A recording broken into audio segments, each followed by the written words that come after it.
morning, good afternoon, good day, beautiful people.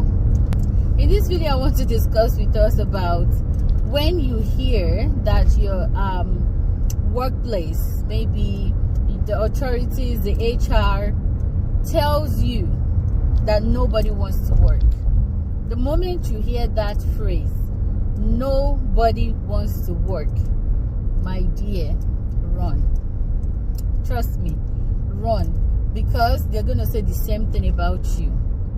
And what do I mean about that? If you're interviewing or during your interview process and you're asking questions and you're negotiating your pay and you're asking them, the mission of the organization or wherever you want to work, ask them, what is the turnover rate? Or if they bring it up themselves and tell you that nobody wants to work, trust me, something is wrong with the maybe financial structure, the workload structure of that organization or of that job. It means that people are not being paid their fair share of the job that they're doing, and you are going to run too. So just avoid even continue with that interviewing process or avoid accepting the offer, because you will go into the system and you're going to have to leave very soon too, and then you're going to start looking for another job.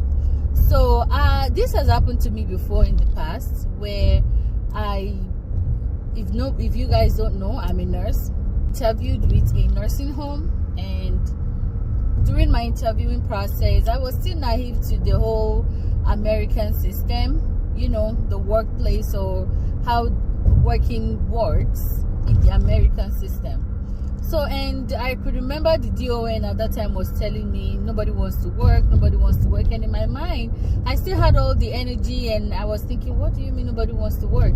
So, and I was thinking, well, I'm a nurse and I just came from Nigeria. I had just passed my NCLEX, and I'm enthusiastic to work. So I did not understand what it means until I started working there. And I started seeing that a lot of nurses would call off 4 hours into their shifts, and then the rest of the nurses that are on duty must share the patients and, look after the patient, pass meds to the patient.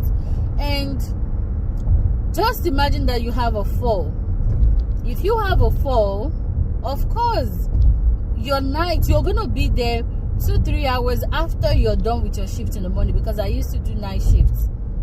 And then what if they need samples, they need to straight cut, they need to do anything? You're going to have to do all the jobs of 2 people, and that leads to burnout.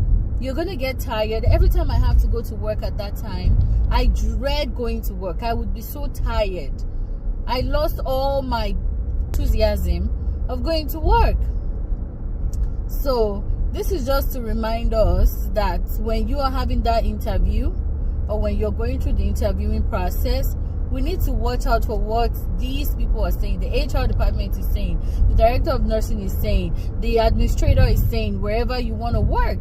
Watch out for their words. If you do not understand what they're saying, probably have somebody like a mentor or like a coach or someone who has been working in corporate America. Ask them questions.